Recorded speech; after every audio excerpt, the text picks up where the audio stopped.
राज्यसेवा पूर्व परीक्षा प्राचीन इतिहास हा जो विषय आहे त्याच्यावरचे जे काही प्रश्न आहेत त्या ठिकाणी मी या व्हिडिओमध्ये पूर्ण केलेले आहेत. तर व्हिडिओ शेवटपर्यंत बघा आणि तुमचे जे काही प्रश्न आहेत प्राचीन इतिहासाचे तुमचा जो अभ्यास आहे तो कितपत झालेला आहे तेही या ठिकाणी तुम्ही चेक करा. चला तर मग मी या ठिकाणी सुरुवात करते. प्रश्न क्रमांक 41. सातवाहन राजवंशाचा संस्थापक कोण होता? पर्याय आहेत सिमुक, सातकर्णी प्रथम, राजाहाल, सातकर्णी द्वितीय. पर्याय आहेत फक्त एक, एक दोन, फक्त दोन, सर्व. सिमुक या ठिकाणी याचं उत्तर येतं. सातवाहन राजवंशाचे जे संस्थापक होते त्यांचं नाव होतं सिमुक.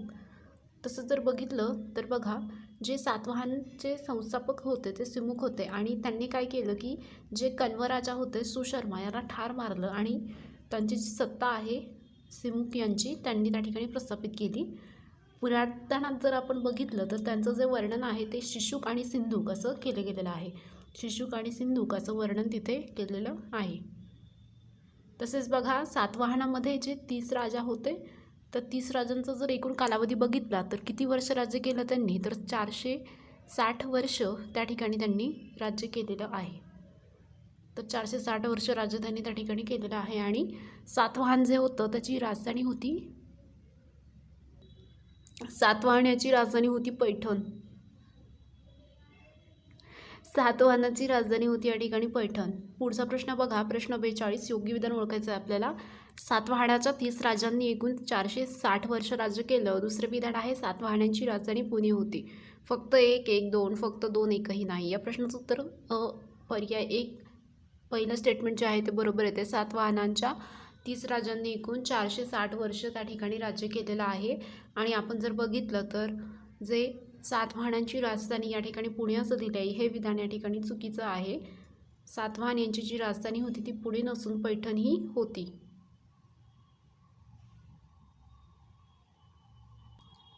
सातवाहन राजवंशाचे संस्थापक जर बघितलं तर ते होते सिमुक हे त्या ठिकाणी होते. त्यांनी काय केलं की जो कण्वचा राजा होता सुशर्मा याला ठार केला आणि आपली जी काही सत्ता आहे ते त्या ठिकाणी प्रस्थापित केली आहे. आणि त्यांचं वर्णन शिशुक आणि सिंधुक असं पुरातनामध्ये केलेलं आहे. तर हे लक्षात ठेवा, शिशुक आणि सिंधुक. पुढचा प्रश्न बघा, प्रश्न 43. खालीलपैकी कोणाचे वर्णन हे त्रिसमुद्र तोयनन पितवाहन असं केलं जातं? यज्ञश्री सातकर्णी, गौतमीपुत्र सातकर्णी, सातकर्णी प्रथम, पुलकेशी प्रथम.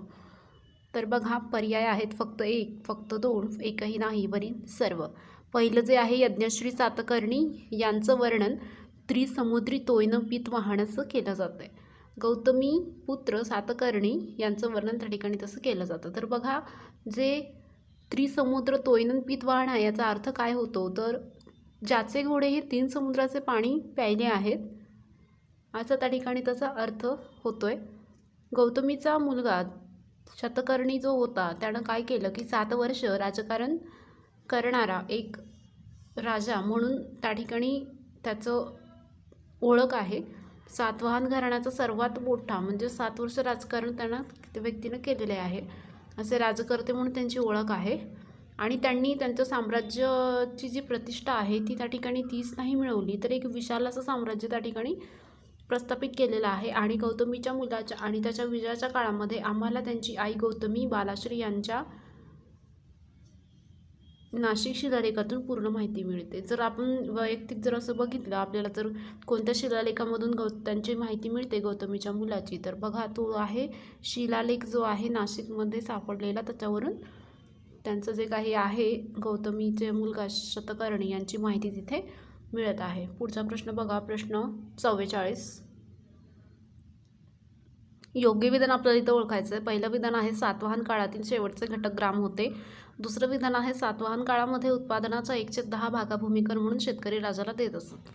पर्याय आहेत फक्त एक, एक आणि दोन, फक्त दोन, एकही नाही. तर या प्रश्नाचं उत्तर फक्त क असं या ठिकाणी येईल. सातवाहन काळातील शेवटचा घटक ग्राम असतो. सातवाहन काळाचं उत्पादन 1/10 भाग भूमिकर म्हणून शेतकरी राजाला देत असतात. आपण तसं जर बघितलं तर तो जो काळ होता त्या काळामध्ये रंजक, अमात्य, सचिव हे जे होते अशा मंत्र्यांची जी नेमणूक आहे ती राजाच्या मदतीसाठी त्या ठिकाणी केली जायची. सातवाहन राजवंशाचा संस्थापक होता सिमुक. कण्व राजा सुशर्मा याला त्यांनी ठार मारलेला आहे आणि त्यांची जी काही सत्ता आहे ती त्या ठिकाणी प्रस्थापित केलेली आहे. पुरातनामध्ये जर बघितलं तर शिशुक आणि सिंधुक असं त्यांचं वर्णन केलं गेलं आहे.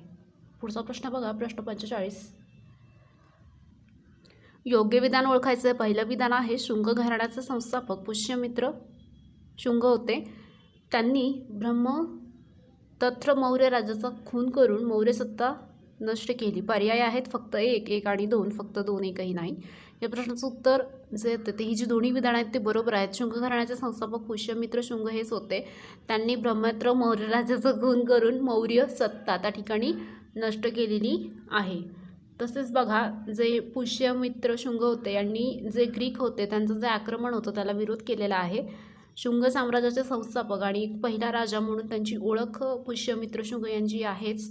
तसेच त्यांनी मौर्य साम्राज्य आहे ते सामान्य होतं आणि अशा प्रकारे त्यांनी एक शुंग घराण्याचा संस्थापक म्हणून पुष्यमित्र शुंग यांची ओळख त्या ठिकाणी आहे. पुढचा प्रश्न बघा, प्रश्न 46.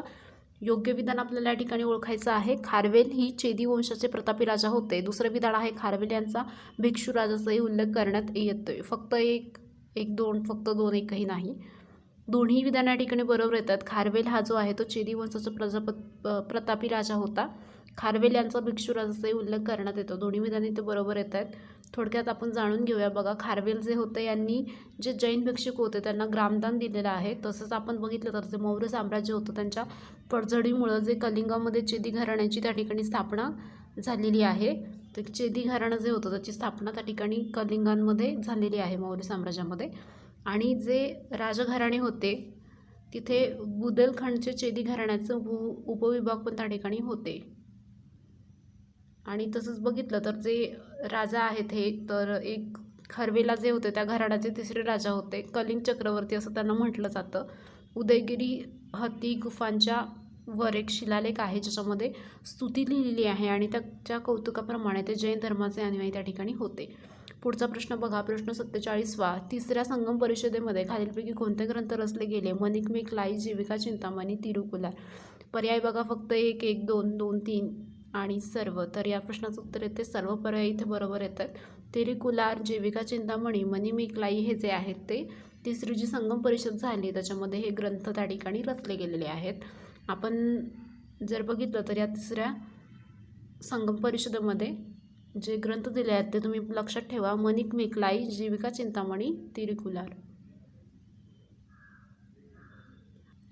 पुढचा प्रश्न बघा, प्रश्न 48. या ठिकाणी आपण बघतोय 16 घराण्याविषयी योग्य विधान आपल्याला इथे ओळखायचं आहे. पहिलं विधान आहे, उदयपूर हे चोळ सत्तेचं केंद्र होतं. दुसरं विधान आहे, एलाऱ्या राजानं श्रीलंका जिंकून 50 वर्ष राज्य केलं.